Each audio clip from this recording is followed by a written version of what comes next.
So staff, probably the best way to proceed is for you to address some of the questions that have been brought up. I would say the core question seems to be this question of what is the reasoning for supplemental EIR, supplement to the EIR versus a subsequent EIR.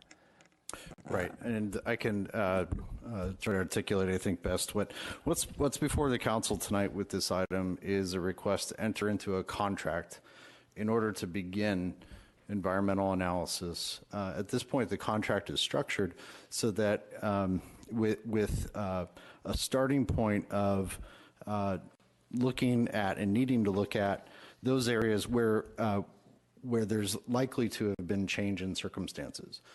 We have very good reason to believe that based on other data that we have and such that traffic, for example, is one of those changed circumstances that needs a careful look at.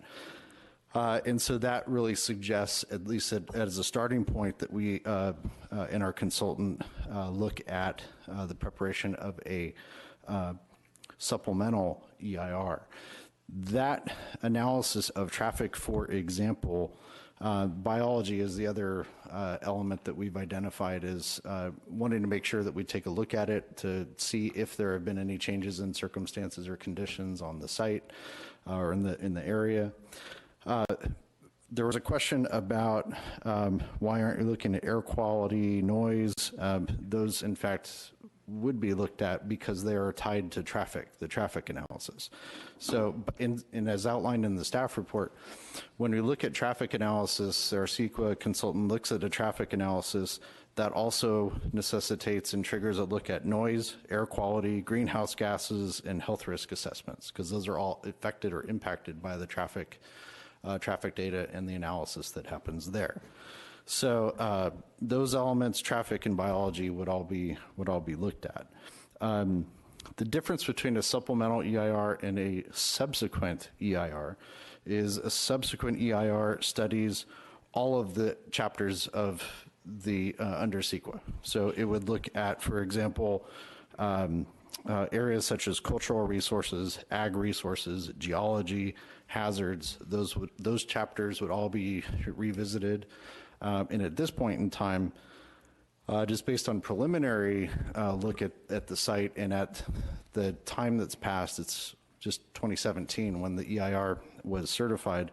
At this point, I think there's not a strong belief that cultural or geological resources have changed in the last 2 years on the property. So, for example, the difference in terms then is really the difference between studying those things that we know circumstances or believe that circumstances may have changed versus basically opening every chapter, even if those chapters may not necessarily need to be opened and sort of reassessed. So I think the key to this is that we're wanting to start the undertaking of the look and of the analysis. The consultants won't know for sure until they actually start digging into it if there are other areas that may necessitate looking at. So one of the factors that was brought up was the staff report mentions the idea of an addendum. That was, I think, based on some earlier conversations where we were talking with the consultants about the different, possibilities, and we did conclude that an addendum would not be, we don't think, an appropriate mechanism to look here, and so had concluded that we think at this level that a supplemental EIR would be the appropriate starting point for their analysis. The resolution within your staff report packet and the contract themselves both clearly state that it would be for purposes of preparing a supplemental EIR. Should through that process the consultant team discover anything that may warrant that additional analysis be done or that a subsequent EIR even be prepared, then that analysis would come forward and would be given the opportunity to do that. There is a public comment and review period that includes an opportunity for any commissions that would be I think, have topical areas germane to the updated analysis to weigh in.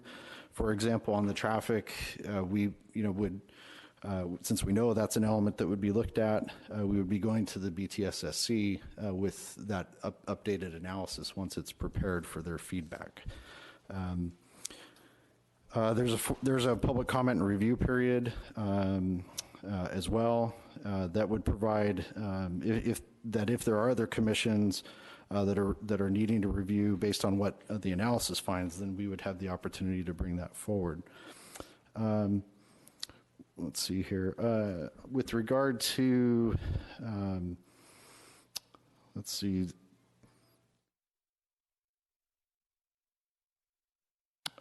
The comments about following state law, yes, of course, we always do.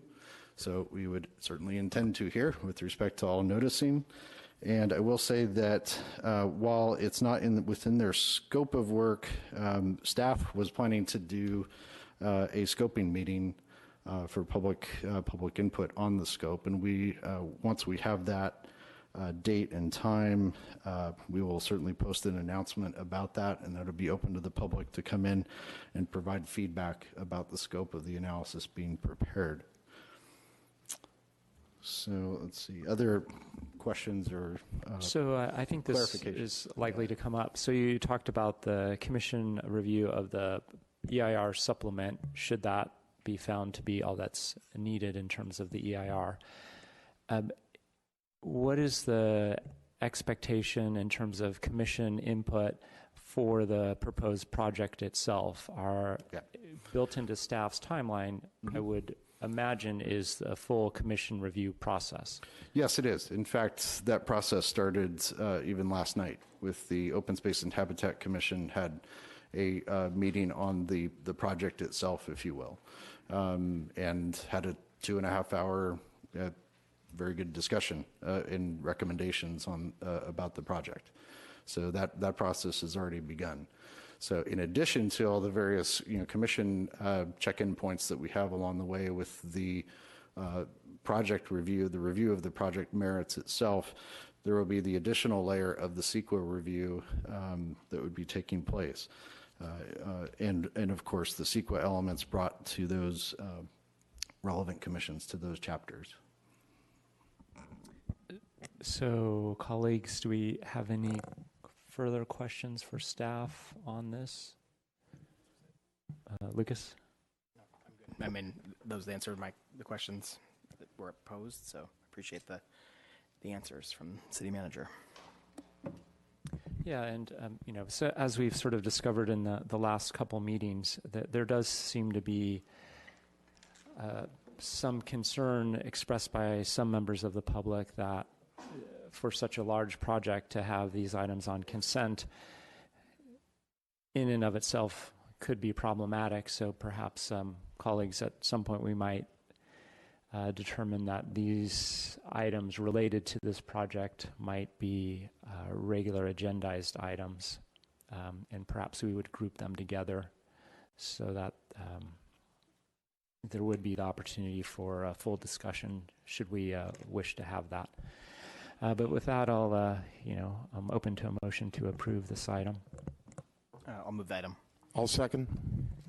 All those in favor of moving this item, please say aye. Aye. So thank you, Mike, for that.